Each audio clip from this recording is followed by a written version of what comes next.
Olá, meus amores, tudo bem com vocês? Sejam muito bem-vindos a mais um vídeo aqui no canal Miranda Fala. Eu sou a Miranda e no vídeo de hoje a gente vai tocar num assunto bem sensível, bem delicado. E aí, gente, será que a gente congrega? Será que não? Será que é bíblico congregar? No meio de tantos cristãos que são chamados de desigrejados, a gente fica muito nessa dúvida, né? Será que é certo congregar ou não? Será que eu posso não congregar?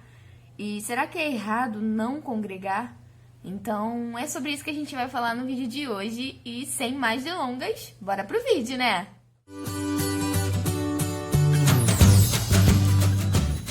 Bom, gente, pra gente começar, como de costume, eu já vou começar lendo um texto da Palavra do Senhor. A gente vai esmiuçar alguns textos aqui.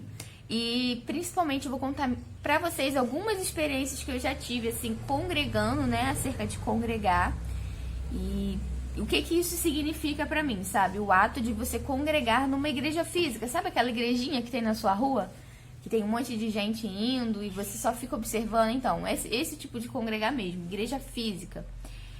Primeiro a gente vai ler lá em Hebreus, no capítulo 10 e no versículo 25, que vai dizer assim: não deixemos de reunirmos como igreja, segundo o costume de alguns, mas encorajemo-nos uns aos outros, ainda mais quando vocês veem que se aproxima o dia com D maiúsculo, ou seja, o dia do Senhor, o arrebatamento, a alegria de alguns e juízo para outros.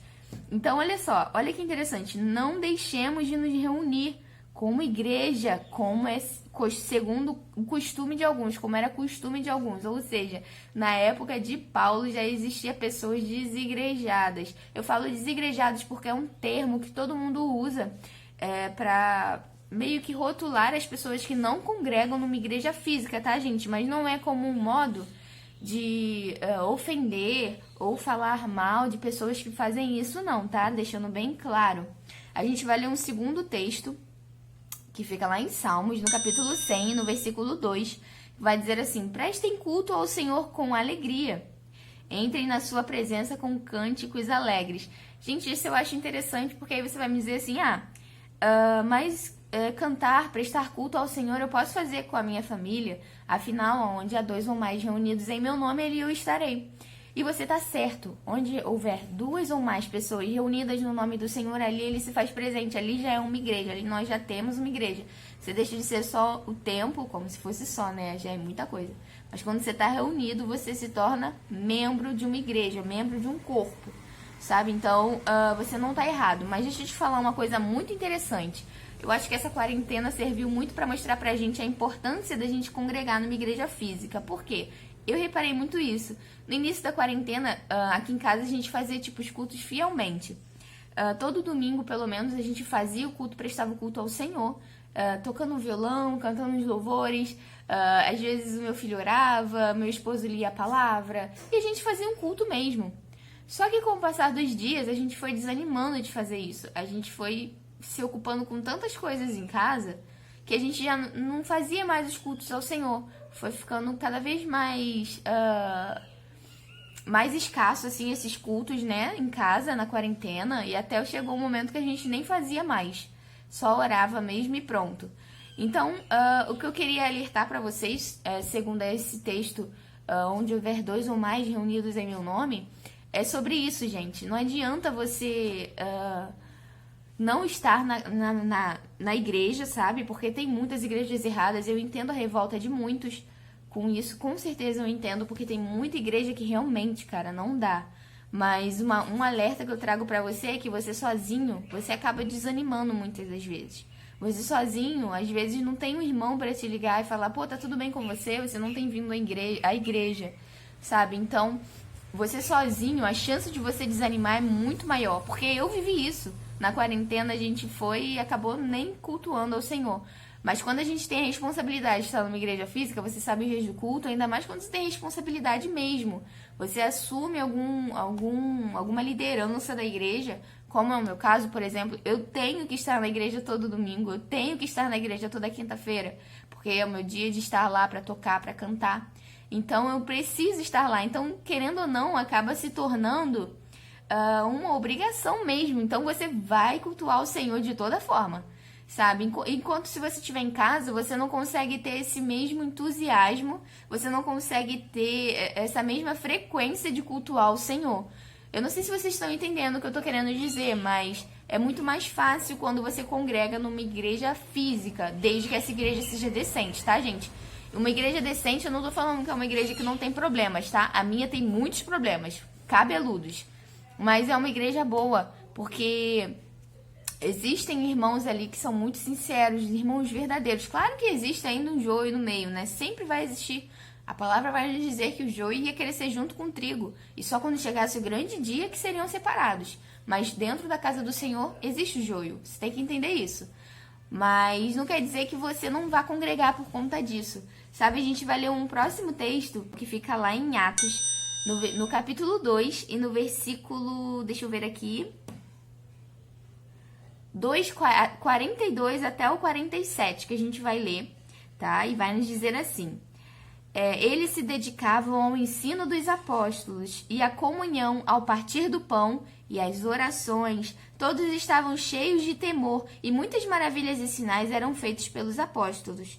Todos os que criam mantinham-se unidos e tinham tudo em comum, ou seja, criam em Deus. Ali todos que serviam ao Senhor se mantinham unidos e tinham tudo em comum, ou seja, a crença era em comum.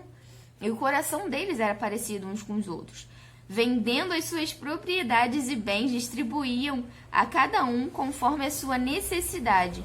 Todos os dias continuavam a reunir-se no pátio do templo, partiam o pão em suas casas e juntos participavam das refeições com alegria e sinceridade de coração, louvando a Deus e tendo a simpatia de todo o povo. E o Senhor lhes acrescentava todos os dias os que iam de ser salvos. Eu tô toda arrepiada com esse texto. Porque eu acho não, é isso que tá faltando nas igrejas de hoje em dia, sabe? As pessoas terem essa união. Infelizmente, muitas pessoas saem da igreja devido aos outros irmãos julgarem aquela pessoa, ou falarem coisas que não deveriam falar, ou não agirem com amor, sabe? E muitas pessoas acabam saindo da igreja por conta disso. Mas isso está totalmente errado, porque conforme a igreja de Paulo, que é citada aqui, eles viviam mesmo como uma família, eles comiam, faziam refeições juntos, sabe? Eles estavam ali diariamente convivendo uns com os outros. E é claro que hoje em dia a igreja é muito difícil achar uma igreja que seja exatamente como as dos dias de Paulo. Mas é possível, gente, vocês viverem pelo menos um pouco disso. Orem a Deus para que vocês encontrem uma igreja certa para que vocês possam congregar. E uma coisa muito interessante nisso tudo, na questão de congregar, eu vou dar um grande exemplo para vocês de quando, gente, o meu avô, ele faleceu, por exemplo. É só um exemplo de muitos, sabe? Eu já estava na igreja que eu estou hoje, faz uns 2 ou 3 anos, faz 3 anos que meu avô faleceu, o Senhor o chamou. E eu me lembro que quando meu avô foi pro hospital, sabe? Os meus pais avisaram o meu pastor que meu avô estava doente no hospital e a gente estava lá, a família, né, no hospital, aguardando notícias. Meu avô realmente estava muito mal, entubado, uma semana antes dele falecer, isso, sabe? E é interessante que o meu pastor, ele veio, ele estava pintando a igreja todo sujo. Ele chegou, tipo, em meia hora depois, sabe? Ele já estava lá no hospital e ele ficou lá com a gente, todo sujo. Ele não quis saber disso, sabe? Mas ele estava lá para apoiar a minha mãe estava muito mal. E ele tava lá pra apoiar minha mãe, cara. No enterro do meu avô, ele tava lá, sabe? Toda vez ele perguntava, ele tava em oração. Ele ia pra lá pro hospital direto pra acolher a gente. Então, assim, esse é um grande exemplo de como é importante a gente congregar. Porque quando a gente tá se sentindo fraco, a gente sempre é perguntado, sabe? Pelo pastor se a gente tá bem, se tá acontecendo alguma coisa. De vez em quando ele chega e pergunta do nada, marca gabinete do nada, só pra perguntar se a gente tá bem. E olha que hoje em dia ele trabalha, mas ainda assim ele faz isso. Ele é um pastor muito presente, sabe? Embora ele tenha os afazeres dele, ele trabalha o dia inteiro, ainda tem que assumir o culto à noite, mas ele tá lá, sabe? A minha igreja tem muitas coisas erradas, muitas coisas que, de verdade, eu confesso pra vocês que no final do ano passado eu quis sair. Eu falei, Senhor, não dá mais pra mim, a Assembleia de Deus não é pra mim. Porque são muitos problemas que eu fico até assustada. Eu falei, cara, eu não aguento mais, sabe? Não com problemas que aconteceram comigo, mas pelo que eu vi acontecendo com as pessoas, eu falava, cara, tá de brincadeira, sabe? Então não tem como, eu vou pra uma batista. Eu falei assim, eu vou pra igreja batista, eu acho que tem mais a minha cara. A Assembleia de Deus não é mais pra mim. E olha que interessante, todas as vezes que a gente começava a ver na internet igrejas próximas a gente batista, e todas as vezes que a gente falava assim, não, hoje, esse domingo, a gente não vai mais pra nossa igreja, a gente vai pra outra. E aí a gente acabava indo pra nossa. Sempre dava errado, já tava tudo certo, mas aí na hora a gente sempre se atrasava e ia pra nossa mesmo, que é mais perto. E ficou nisso durante, tipo, um mês, 2 meses, até que o Senhor nos confirmou no culto de que não queria que a gente saísse de lá. A gente começou a orar e o Senhor começou a falar com a gente que não queria que a gente saísse de lá. E depois tipo, de alguns dias, o pastor veio e falou com a gente, hoje vocês estão assumindo o Ministério de Louvor, porque houve um problema com o Ministério de Louvor passado, então hoje vocês estão assumindo. E aquilo ali, o pastor nem sabe, mas acabou sendo uma resposta para confirmar mais ainda que Deus não queria que a gente saísse de lá. Sabe, como se Deus falasse assim, cara, eu sei que aqui tem muita coisa errada, mas vocês estão aqui, eu quero que vocês fiquem aqui, talvez para fazer uma diferença, eu quero que vocês fiquem aqui para vocês aprenderem a conviver com os irmãos, mesmo eles estando errados, vocês têm que amar eles, cara, vocês têm que ter compaixão e misericórdia, porque nós também somos pecadores, o Senhor teve misericórdia de nós um dia naquela cruz. Vocês acham que alguns de nós era merecedor e Jesus estava fazendo aquilo ali porque a gente era bonzinho? Não, ele não estava fazendo aquilo ali porque a gente era bonzinho. Nenhuma glória vem de nós, mas ele estava fazendo aquilo ali pela misericórdia dele. Porque nenhum de nós éramos flor que se cheirasse, sabe? E nem até hoje nós não somos. Nós não somos merecedores do sacrifício de Jesus ali. Mas ele fez por amor a nós, mesmo a gente sendo pecador. E a gente querendo sair da igreja por causa dos problemas que a gente via, dos pecados que a gente via, sendo que a gente também é pecador, sabe? Como se a gente fosse santo. Mas eu quero dizer pra vocês que vocês não deixem de congregar por conta disso. Vocês não deixem de congregar pelos problemas que acontecem na igreja de vocês. Porque, veja só, igrejas verdadeiras também têm problemas. Aliás, uma não é sinônimo da outra. Você não vai achar uma igreja perfeita. Uma igreja verdadeira não é aquela que não tem problemas. Mas é uma igreja que, sabe, te acolhe nos momentos difíceis. E um outro exemplo que eu te dou, se vocês acham que se congregar não fosse tão importante, se as igrejas não fossem tão importantes, como é que as pessoas necessitadas por exemplo, todas as pessoas que estão necessitadas, passando por problemas, umas passando por problemas com drogas, outras passando por problemas com famílias. Diversas vezes eu já vi entrando lá na igreja, por saber que lá é uma igreja, entrando na igreja desnorteado e sendo acolhida, sabe? Diversas vezes, todo ano, é uns 4, 5 que mora lá na igreja. O pastor dá a chave pra pessoa morar lá na igreja. Pessoas que vêm de outros estados e que moram nas ruas, o pastor vai e ajuda. O pastor já alugou casa para as pessoas, mesmo não tendo nem dinheiro para manter a nossa igreja. Então, assim, tantas pessoas necessitadas entram nas igrejas físicas ali, com a plaquinha física, porque eles sabem que ali tem uma igreja e sabem que alguém ali vai socorrê-los. Então, se não tivesse a igreja, se todo mundo congregasse em casa, como é que as pessoas se salvariam, a maioria? Não tem como, gente.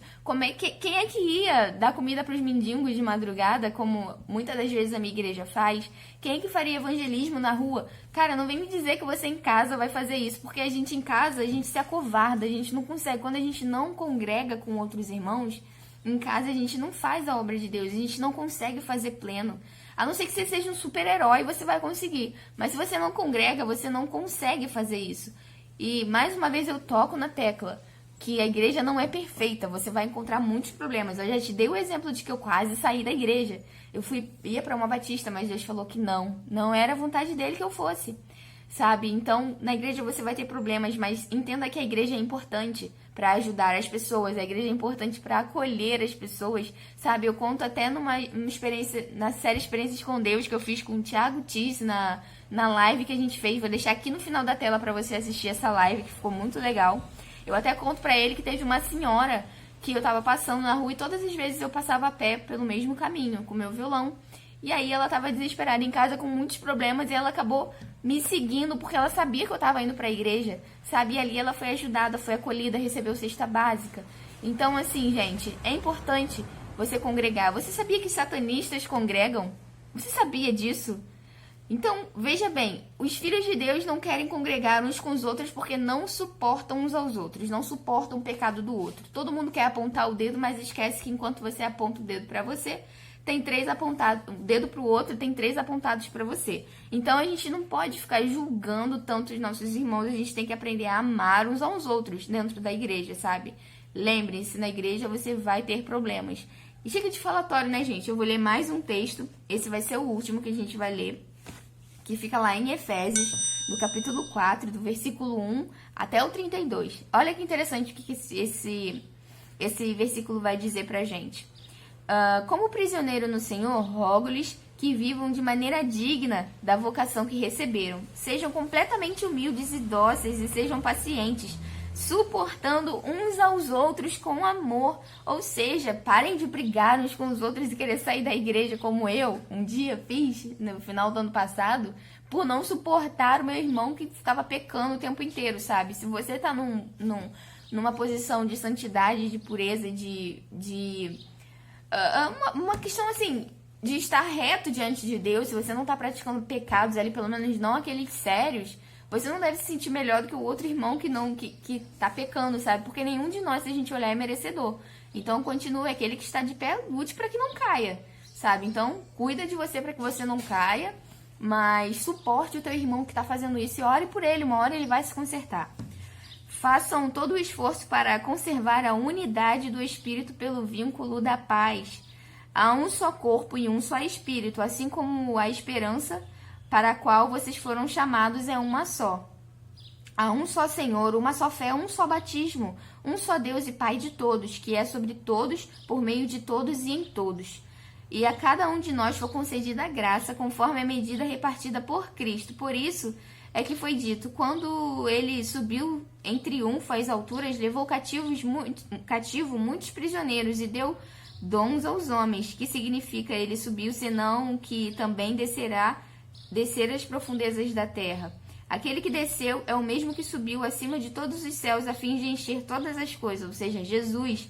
E ele designou alguns para apóstolos, outros para profetas, outros para evangelistas e outros para pastores e mestres, com o fim de preparar os santos para a obra do ministério, para que o corpo de Cristo seja edificado, até que todos alcancemos a unidade de fé e do conhecimento do Filho de Deus e chegamos à maturidade, atingindo a medida da plenitude de Cristo. O propósito é que não sejamos mais como crianças, levados de um lado para o outro pelas ondas, nem jogados para lá e para cá, por todo o vento de doutrina e pela astúcia e esperteza dos homens que induzem ao erro. Ou seja, uma coisa aqui que eu devo alertar vocês de verdade: leiam as escrituras, estudem, sabe? Vocês são capazes de entender a palavra do Senhor e vocês precisam entender para que vocês não sejam jogados de lá para cá e de lá para lá por ventos de doutrinas mentirosas, sabe? Todas as vezes que alguém falar uma coisa para você e você souber a palavra de Deus na sua mente, você vai olhar e vai falar assim, não, mas isso não condiz com o que está escrito na palavra do Senhor, esse cara tá mentindo, sabe? Então, se você conhecer, você não vai ser jogado por qualquer vento de doutrina.